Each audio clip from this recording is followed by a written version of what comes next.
Shut up and sit down.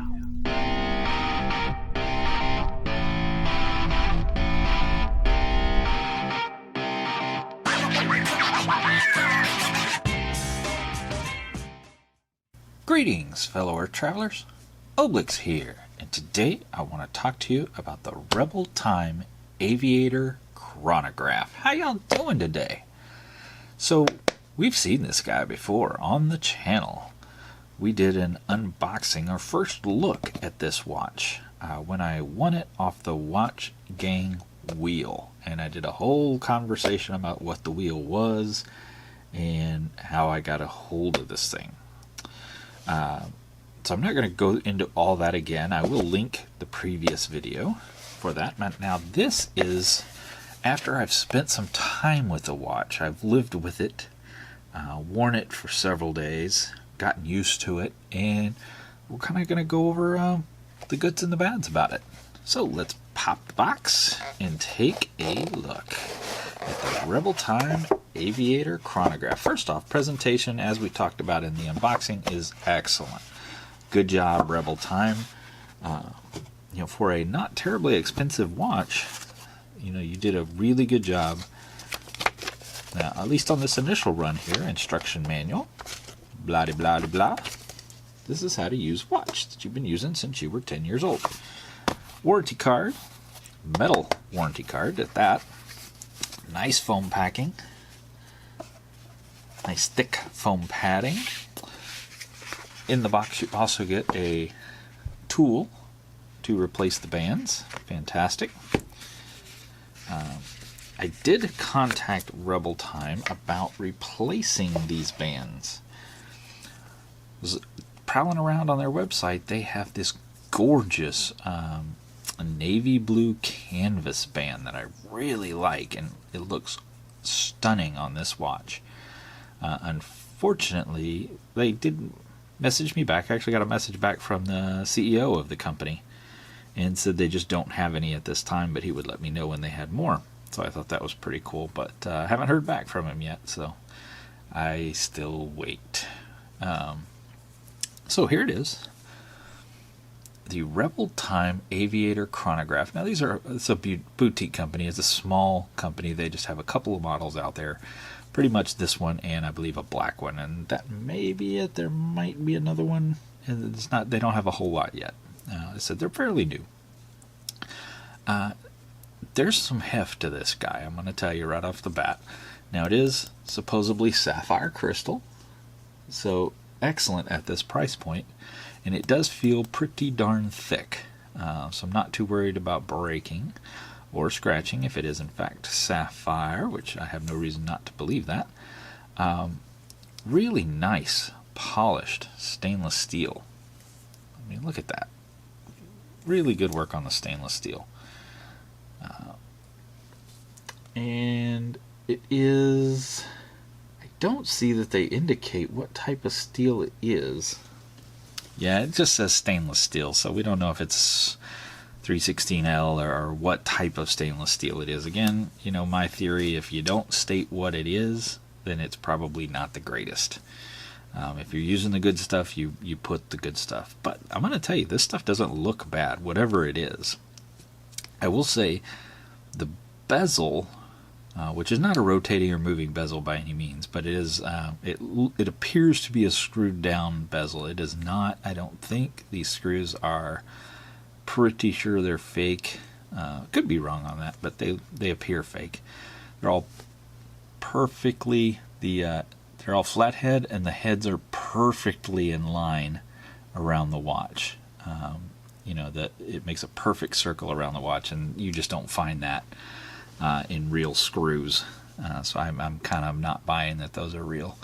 But the brushed finish on the bezel is different than the brushed finish on the case. When you're looking at the case, if you guys, hopefully a camera will focus and you can see it, the brush finish here is different than the brush finish up here. It does kind of draw the eye away. I wish it was the same, because this brush finish down here is fantastic. It's gorgeous. This brush finished up here is a little bit lacking. It's almost non-existent to the point it's almost a satin. But the stuff down here, man, they did a great job down here. Of course, it carries over to this side as well. They've got this kind of interesting detail of an indent right here that, to where the crown and the pushers are inset into the watch a little bit. That's pretty cool looking. Nice little detail. And they've got the notches cut out here on the lugs all the way around, which are real nice. See right up here at the top. You will also see some beveling around the case, and it does carry around top and bottom, and it is polished. Looks really, really good.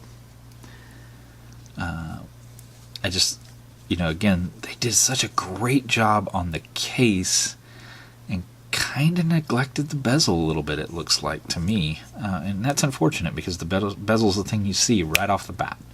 Again, don't want to knock them too hard because it's not by any means bad. I don't mean it to come off sounding like it's horrible. It's not. It's just details I noticed. Things that draw my eye away. Really love this meh. So when you see something so good and then you see something so meh right beside it, it just really kind of draws away from the greatness that it could have been. And that may be perfectly intentional. He may have, the designer may have wanted a satin up here. I just don't like it. I don't think it looks good with the brushed. I think it should have been brushed everywhere. I love the little polish bits in here. Those are great. The pushers, the crown, all polished. Looks really nice. It is a branded crown. I do like having a branded crown. Is a branded buckle. I like that as well.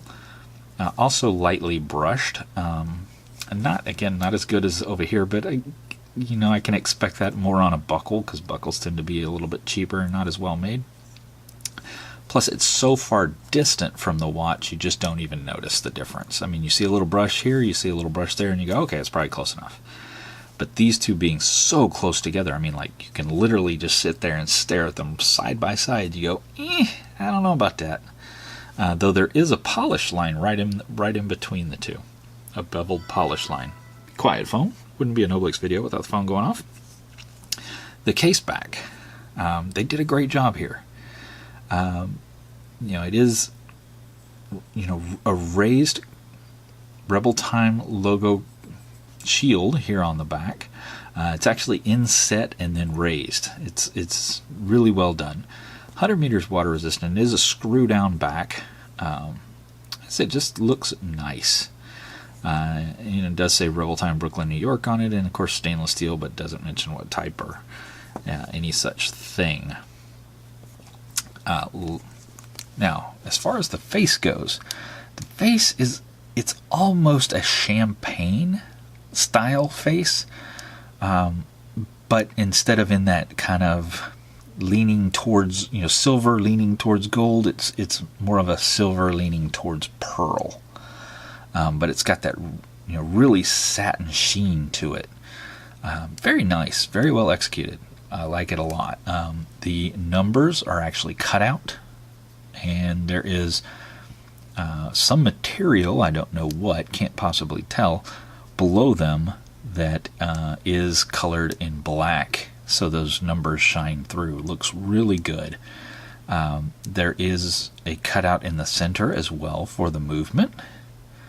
So it's a multi-layer face, and it really, that multi-layer faces just look cool. They're visually appealing. They give a lot for your eye to search through when you're looking at it. Just a lot of things to see and look at. Let me see if I can get it up close and if I can get a decent picture here. Hopefully the camera will focus on that for you guys. Yeah, I think we got it. Really, really looks good. The sunburst on the 3 chronograph dials, the 24-hour and the 2 chronograph dials. You do have a date complication down at the 4 o'clock. It gets a little lost in the busyness of the bezel when you're glancing for it. If you're like me and you wear 2 to 3 watches a day, I generally put on a watch in the morning, I put on a different watch when I get home in the evening, and I put on a different watch when I go to bed at night. And sometimes there'll be another change in there too, depending on what my activities are for that day. So if you're somebody like me that changes watches a lot, you find it hard to find that date complication on a busy face like this. Again, I don't mind a busy face. I'm not complaining. I'm just stating a fact. It becomes a little challenging for me to remember where it is, simply because the face is busy. But I don't find that to be a problem. But if you're like me and you change watches a lot, that could be an issue for you. So I want to make sure to point it out. These little, I don't know what you call them, divots where the numbers are, is very cool, very visually appealing. And of course the minute markers in the middle, on this kind of angled edge, look really nice. The hands, these, with the holes cut out on them, very reminiscent of Aragon. Aragon likes to do that as well, and looks really good. When they did the black tips, which is nice. One thing I don't like that they did,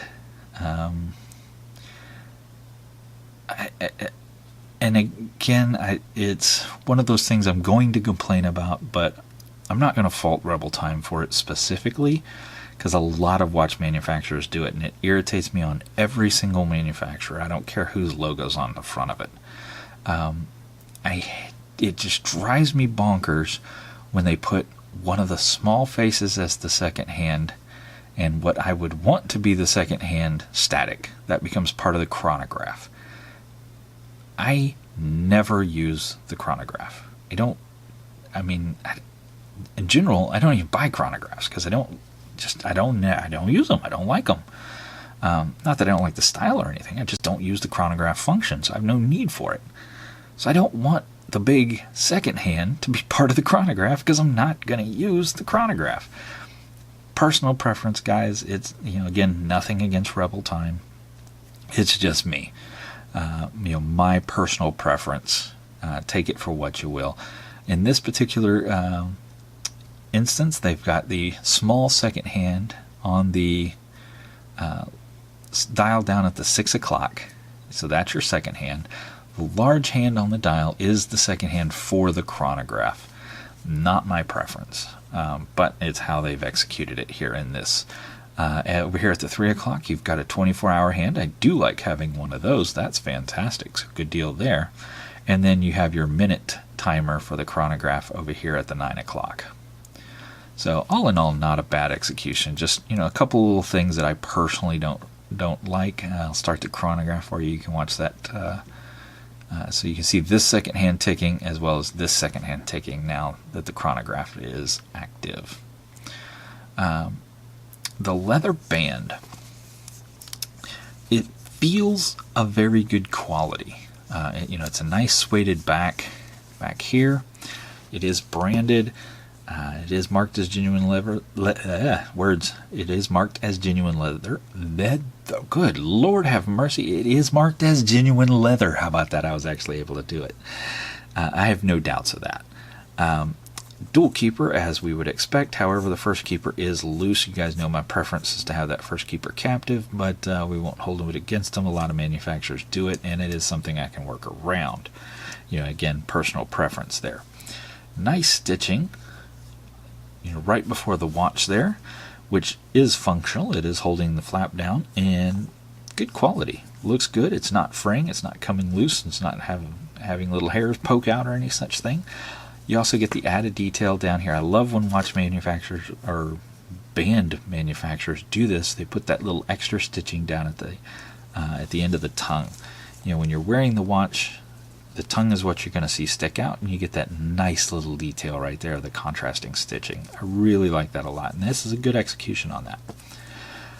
Now, one thing I did find about this guy in my day-to-day wearing of him, and I will put a knock on Rebel Time for this. To me, this is something they should have caught and they should have addressed. I don't know if it's just my piece or if it's all pieces, though I have asked a few other folks that have received this watch if they're having similar issues. We'll see when they get theirs. I was wearing it, and I was hearing occasionally what sounded like if you had a water bottle and you crunch it in your hand like that kind of crunch sound of the bottle, the plastic bottle. I was hearing that coming from the watch, and I couldn't for the life of me figure out what the heck was causing it. I'm like, what is this noise? Where's this coming from? Well, What it is something to do with the spring bars interacting with the leather and the lugs. I don't know if you can hear that. Hear that? That's me. And all I'm doing is squeezing. I'm going to hold the band here. I'm going to squeeze the spring bars. Hear it? Just a light, gentle little squeeze. Barely squeezing at all. What happens as you wear this band through the day, you know, it twists and jiggles. And you get this popping sound. You hear it? It's annoying.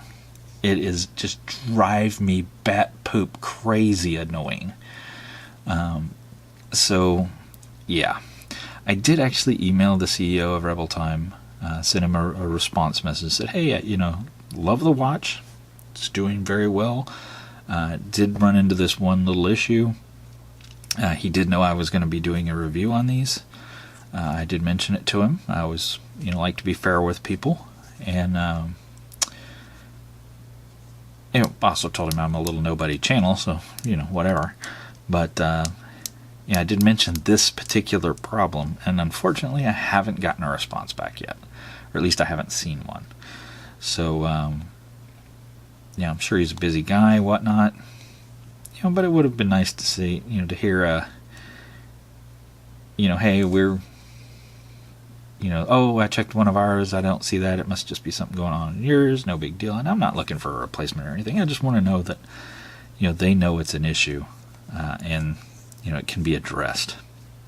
And then it's not going to be an issue for you guys if you go get one.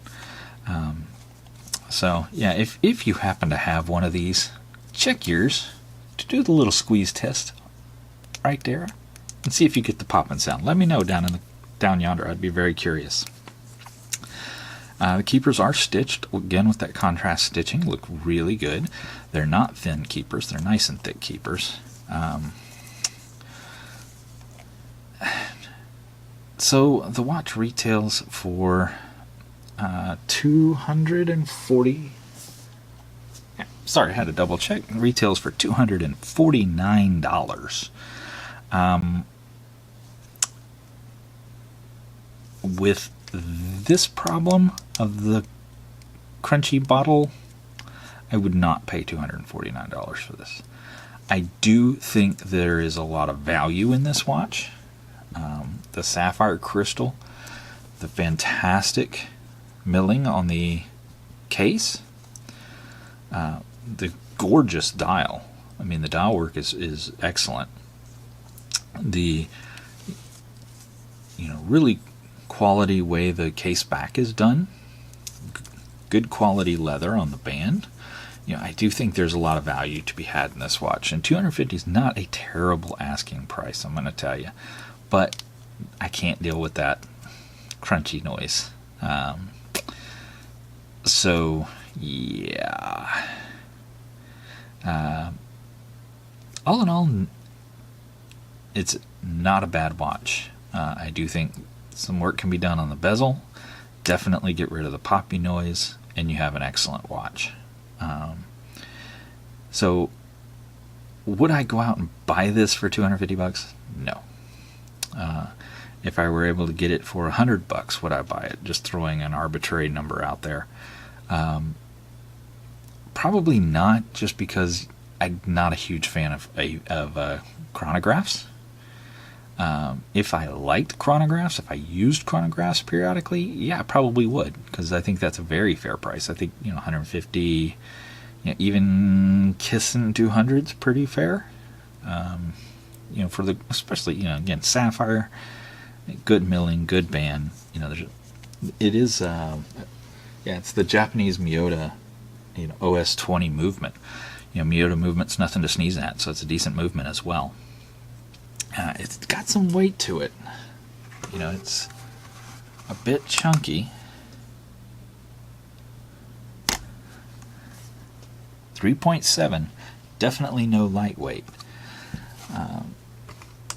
So let's check the size for you guys.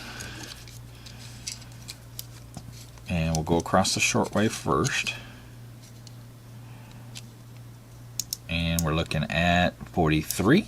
If we go across the long way, we're looking at 48.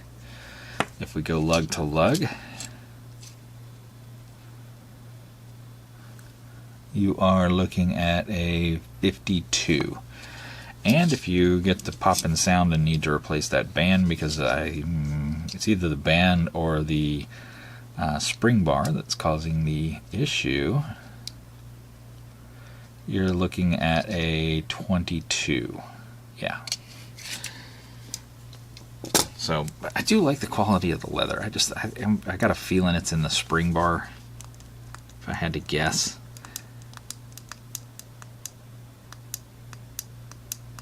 Yeah, something in there is moving. Something in there is wiggling that shouldn't be. I'd never seen that on another watch before. So, but man, the leather's nice. It really is. I hope it's not the leather. I don't think so. Like I said, I'm pretty sure it's the spring bar. I think they, tried something different or used something different or something, but I just don't like it. Loom on this guy is non-existent. There is no loom whatsoever, so definitely not a nighttime piece, a daytime piece. What would I use this for? Definitely a good piece for in the office. It's a looker. It's a pretty watch. Folks will comment on it. Look great poking out of a sleeve of a suit or a button-down shirt. Full sleeve button-down shirt would look fantastic popping out of the sleeve. Look great with polo and slacks, if that's what you wear into the office.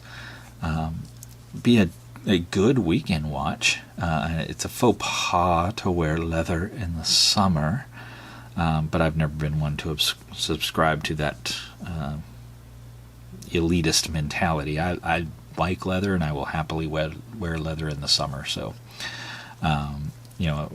wearing it as an activity watch, I think, is fine. You're probably going to have to replace that band a little sooner because you get sweaty. But while it is water resistant, could you go swimming in it? Sure. Would you go swimming with a leather band? You'd be kind of stupid. Replace it with a nylon NATO strap and possibly fix those spring bars. And then absolutely you could do some swimming with it. It is a free float crown. It is not screwed down, just standard push-pull. So you're not going to get that extra water protection out of there. That's why it's only 100 meters, I'm sure, even though it is a screwed-in case back. Yeah, so let's take a look at it on the wrist. Now, wrist check today. I am wearing a Vostok Europe Almaz Space Station. And this guy is in bronze.